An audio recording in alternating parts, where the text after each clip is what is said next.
Welcome to Southern Maryland Perspectives. My name is Brad Gottfried, and I'm the President Emeritus of the College of Southern Maryland. This is a talk show that features timely topics and guests from around the region. This morning, we have a very special show. I'm with Gordon Lohr, all the way from California, where he is actually. I won't say you're fighting fires in California, but certainly they're coming close. But the reason that Gordon is on the line and why we're going to be interviewing him today is he grew up in Calvert County, had a great childhood here before he moved to the West Coast, and he's written a book called Connections. And we're going to talk about the book. We're going to talk about his experiences, and I'm excited to have him as a guest on the show. So, Gordon, good morning. How are you? Thank you, Brad. The fires have bypassed us, so I'm safe. Oh, good. Very, very scary, though. Yes, indeed. Okay, Gordon, we're going to talk about your life, but let's just jump right in. Now, you were born and raised in Calvert County? Yes, in Solomon's Island, where the Chesapeake Bay meets the Patuxent River. And not to be forward, but about what year were you actually born? 1936, on the Ides of March. Wow. And how long did you actually live in Calvert County before you moved on? Well, I moved out here from Washington, D.C., where I started my editing writing career at a place called the National Investigations Committee on Aerial Phenomena, studying the UFO phenomena. And then I moved out here in 1974. Oh, okay. Wow. So I'm sure the environment has certainly changed in California since you moved there.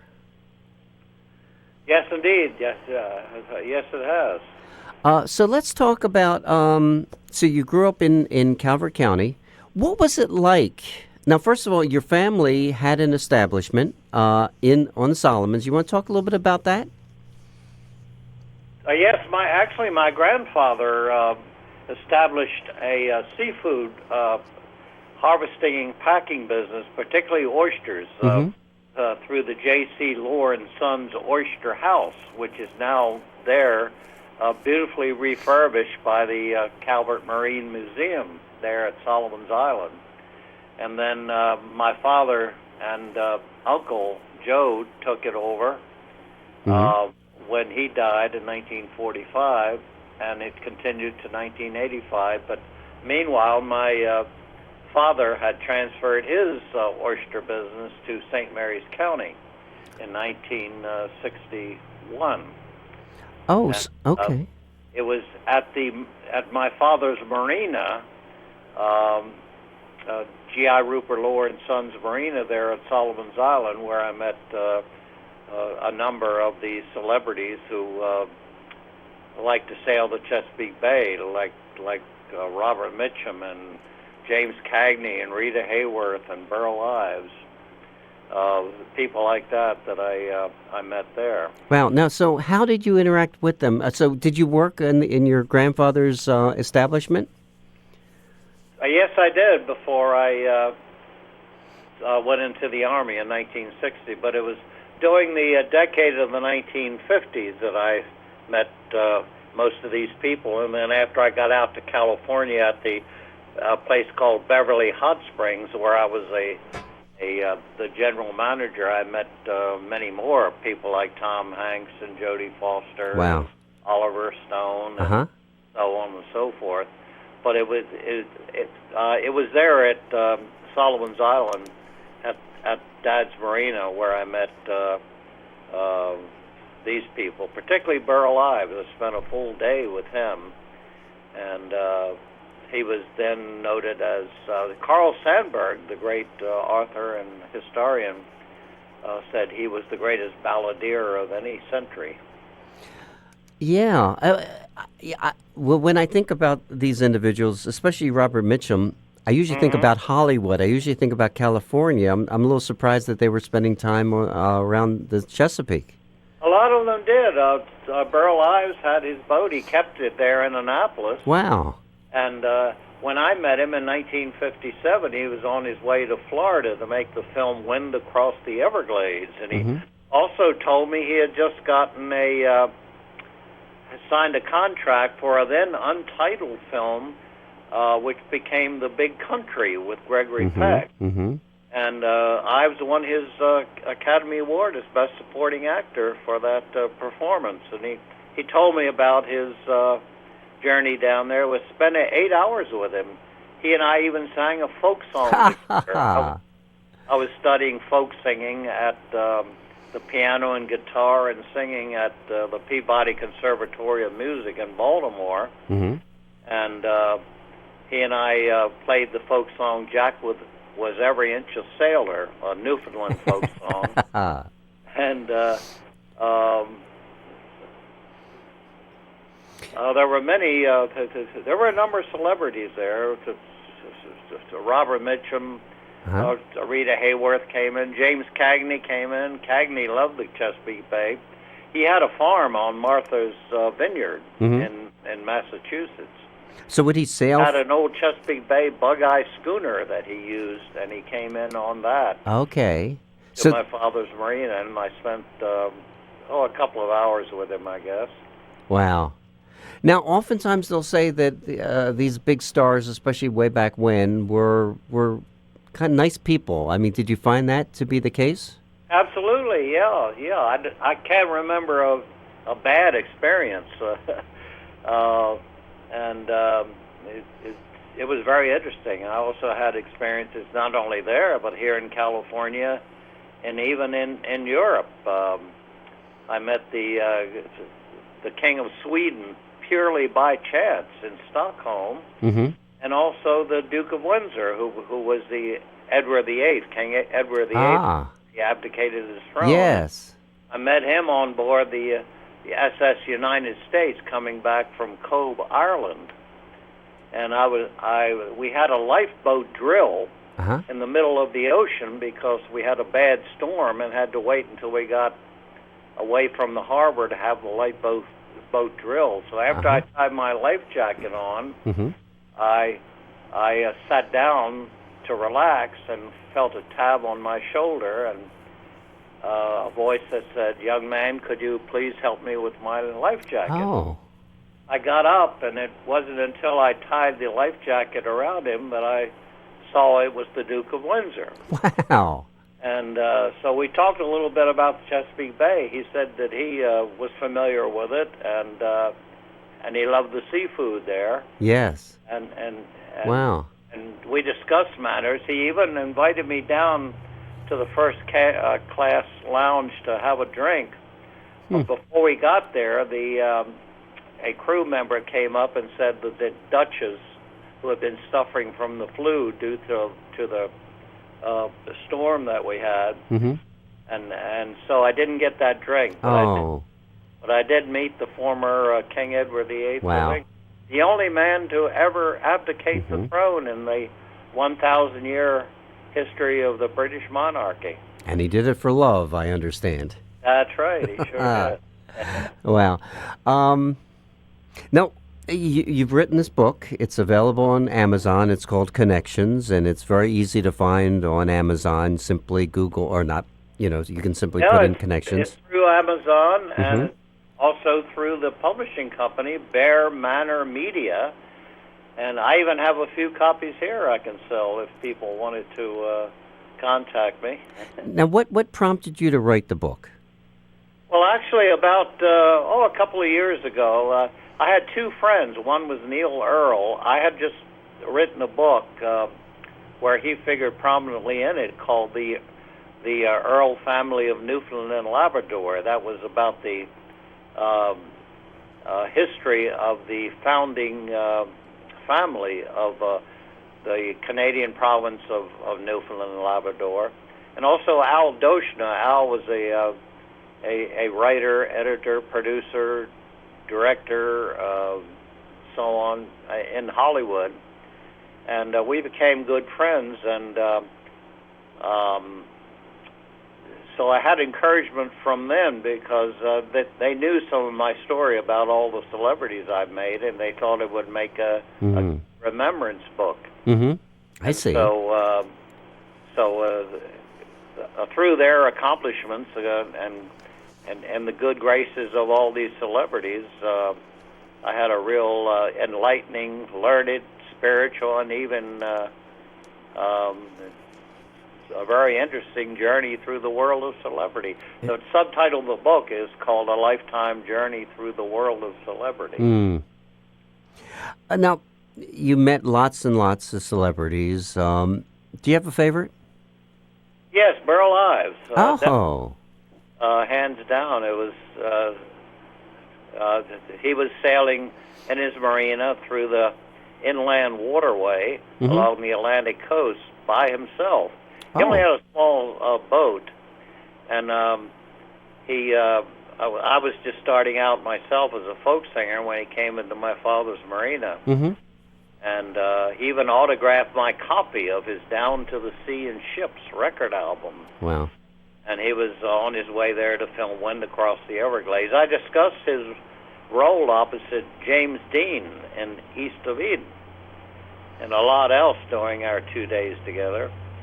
As I say, he said that he had just signed a contract to star with Gregory Peck in what became The Big Country in 1958, and he won a Best Supporting Actor Oscar for his role. And early the next morning, actually, while I was still asleep, he told my parent that I had become his favorite fan. I still think of that day. Wow. As a matter of fact. Oh, that's great. You know, when I think about Burl Ives, I think of two things. One, I think of his singing, obviously, and two, he was a great villain on the screen. Well, not a villain. He rarely played the villain part. The only one that I would consider is the one he went down to Florida to make when I met him, Wind Across the Everglades. Maybe that's the one I'm thinking of. He played the part of Cottonmouth. And his favorite pet was a poisonous cottonmouth snake that he would let loose on Christopher Plummer, who had his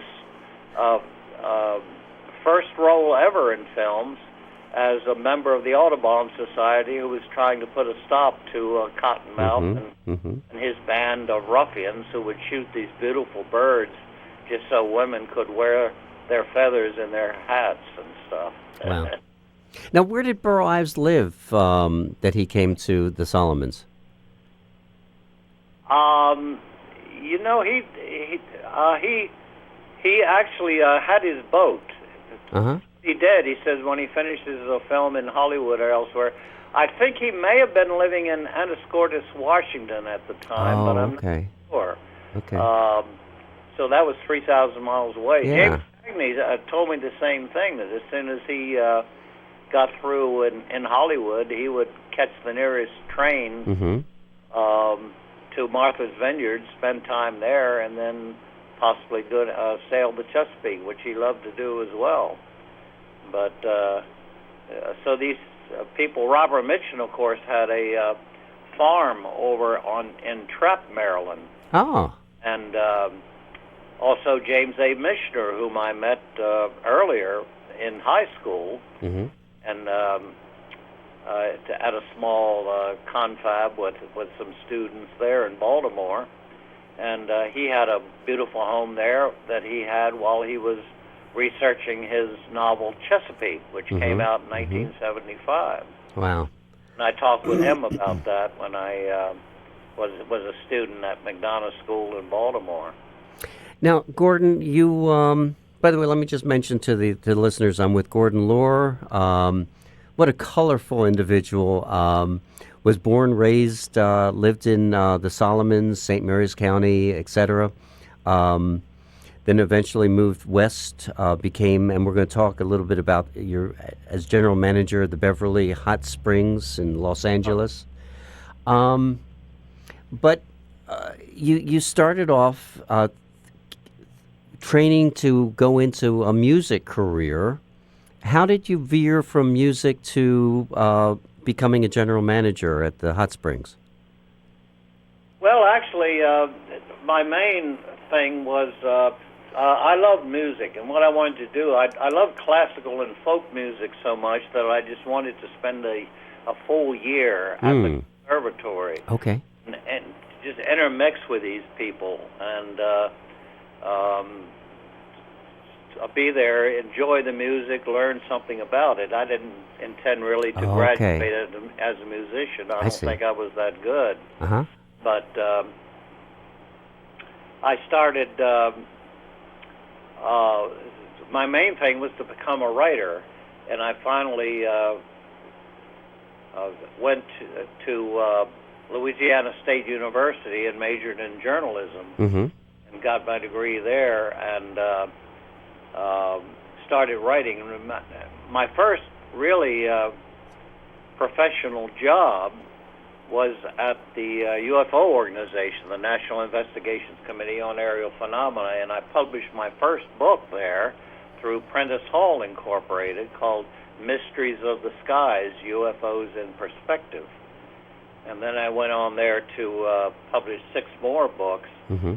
But most of my career was spent as the editor and associate editor and publisher of various journals, newspapers, magazines, newsletters, that sort of type of thing, in a number of fields. I was also the White House press correspondent there in the 1970s, where I was in the Oval Office twice with Richard Nixon when he was signing bills through the U.S.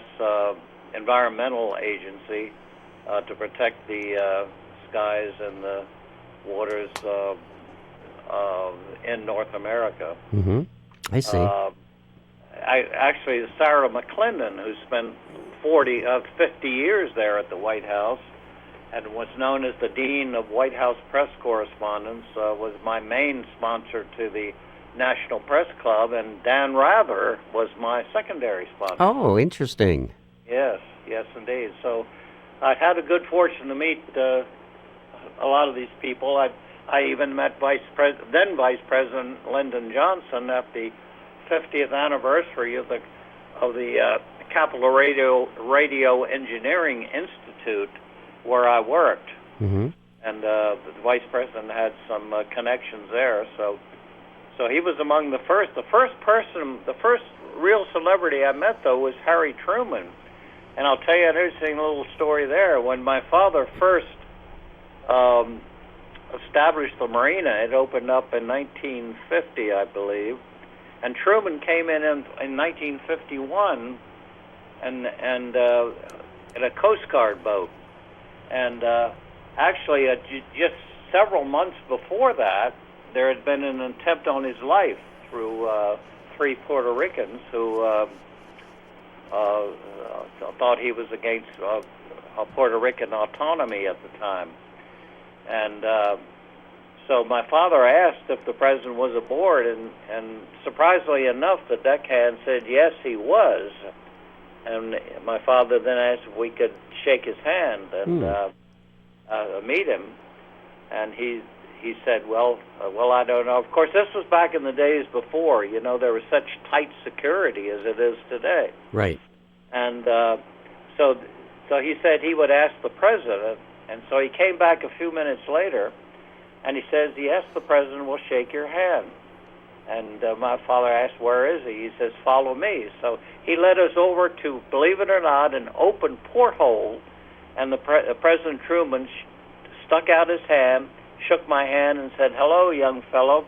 I hope you vote Democrat when you get old enough, because it's boys like you that will help, that when they grow up will help keep this country sound and safe. So I shook Harry Truman's hand through a porthole and never saw the rest of it.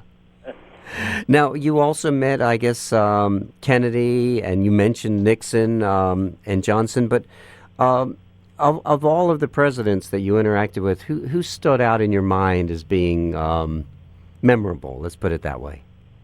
Well, I guess it would be Nixon. The first time I met him, I was a member of the White House Press Corps, and I was covering a magazine called Public Utilities Fortnightly, which the president and his cabinet read, and he was signing some bill or other concerning the Environmental Protection Agency, And now I didn't have a tag to go into the Oval Office. I did to get into the press room.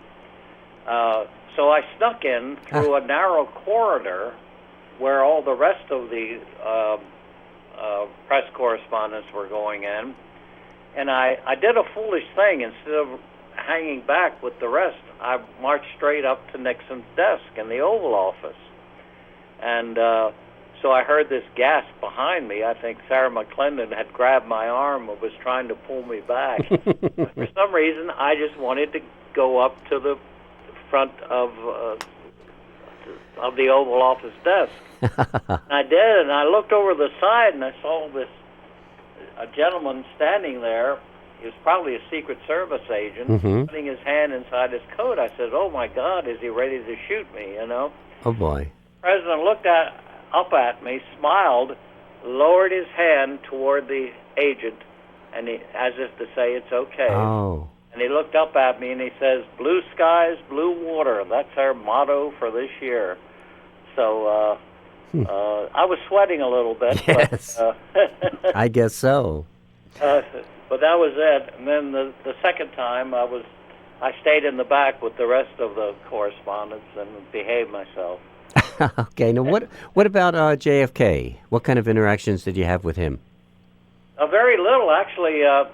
Hale Boggs, a congressman from Louisiana, the first chapter of my book is devoted to his family. We got to be very good friends with Hale and Lindy Boggs, and congressman from Louisiana. And he and the governor of Maryland, I think it was Millard Talls at the time, maybe, Okay. wanted to ask my father if he would run for Congress on the Democratic ticket to help bolster the Democratic ticket during Kennedy's run for office in 1960. So during that summer, both John and Robert Kennedy came down to meet my father and ask him to run for office. And really all I did was I just shook hands with him I see. for a few minutes, and then he and my father and the rest went off. I think it was on board Governor Talls' boat, and discussed it. And when they asked my father if he wanted to run for Congress, he said no. Because he thought most politicians were dishonest. Oh. And if you could have seen several famous jaws drop. I guess so. They never asked him to run for dog catcher after that. They didn't know was that my father was a lifelong registered Democrat who'd voted the straight Republican ticket. Oh, interesting. Let's talk about as general manager at the Beverly Hot Springs in L.A. You mentioned that you interacted with a lot of people. One is my favorite actor, and that's Tom Hanks, who I shouldn't ask you about him because it's probably going to dispel everything I think about him. But he comes across as a very nice person. I don't know if he really is in real life. Yes, he was. I had a few minutes with him. He and his wife, Rita Wilson, were having green tea at the Beverly Hot Springs. It's a Korean place. It's the only natural hot springs in the city of Los Angeles. And I was general manager there for a while. And I sat down and talked with him, and he told me about his interactions with people like Spencer Tracy. He said who taught him something about acting, and he said that I think he said that it was some of the best advice he ever got was that from Spencer Tracy was learn your lines and don't bump into the furniture. So it was very good advice. And he said if you follow those two particular principles, you probably get along fine. You know. but to know your lines, that was very important. Yeah. Yeah, you So would many think. actors have gone down the drain because they just couldn't learn their lines. Ah, I see. Well, Yeah. who were some of the other celebrities that you interacted with who were memorable? Well, the ones that I had the most interaction with was the main stars of Star Trek: The Next Generation. Hmm. Patrick Stewart and LeVar Burton and Jonathan Yes. Frakes and Brent Spiner, all were almost daily visitors at the spa. And I became particularly friendly with LeVar Burton. Mm-hmm. And LeVar and I had a lot in common. We were very interested in spiritual things and whatnot, Mm-hmm. and so we would discuss that a lot. And I was also the first person to inform the Star Trek crew that Gene Roddenberry had died, and this was in 1991. And so I got a frantic call from Paramount Studios, and they said that they wanted the crew, Patrick Stewart and Jonathan Frakes, Brent Spiner, and LeVar Burton, to hurry back to the studio. And I asked them why, and they said because Gene Roddenberry, the creator of Star Trek, had just died, and they required their presence back at the studio. So I informed them of that. Wow. And also I met Oliver Stone there as well. He had just done his film JFK about the assassination of Kennedy. Can you still hear me there? Yes. Well, you're coming Right. along. Yeah, you're fine. Yeah, something went off. I'm not sure what it was. Okay. All right, yeah. And then Daryl Hannah. Okay. I met her there. She had done the film Clan of the Clan of the Cave Bear, I think it was. Hmm. And also Jodie Foster. She had just finished her film. Oh gosh, I forget the name of it now. But a film where she had been sexually assaulted at this whaling town in New England. She won the Academy Award for Best Actress. Hmm. And then again, after she had won her second Academy Award for starring with Anthony Hopkins. Yes. Silence of the Lambs. Silence of the Lambs, right? Yes. Exactly. Wow. And also,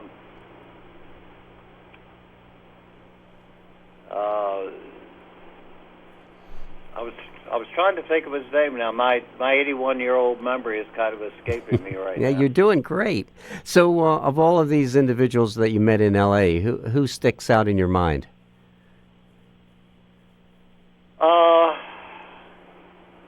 I guess LeVar Burton. Okay. One I really got friendly with there, doing his frequent visits. But he was a very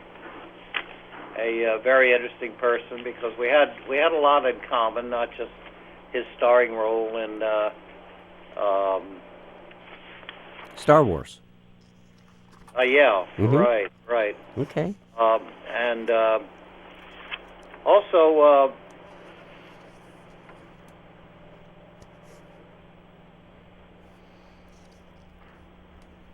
I was just looking over some of my notes here. Well, we I are. also met the lovely Leslie Ann Warren there, Hmm. and she came in what I call her Apple Annie outfit. She was working with Mel Brooks on the streets of L.A. in a film called Life Stinks. Mhm. It's a film very few people know about, and it was Mel Brooks' least successful film. But she came in on her Apple Annie outfit, and we would play a little game with each other. She came in different outfits and trying to figure out who I was. And she says, and I said, well, Leslie, I would know you anywhere. And so we had a little back and forth there. And also Frank Langella discussed his film role in Dracula at the time, and he did a very good job in that. And Jodie Foster talked about her Oscar-winning roles in The Accused, and Wow. which she made in 1998, and The Silence of the Lambs in 1991. Well, you've I had had a lot of these were short sounds like interactions. yes, certainly. Well, we are actually out of time. It's been 30 minutes. 30 minutes goes very quickly. Gordon, fascinating show. I really want to thank you for sharing your perspectives. I encourage the listeners to check out Connections by Gordon Lohr, about growing up in the Solomons, about his experience working with and interacting with many of these celebrities. So thank you so much for being a guest on the show, Mr. Lohr. Well, thank you very much, Brad. It's been a pleasure for me. Thank you. I also want to thank you, the listeners, for tuning in, and I hope you'll join me next week for another edition of Southern Maryland Perspectives. Until that time, I'm Brad Gottfried, President Emeritus of the College of Southern Maryland.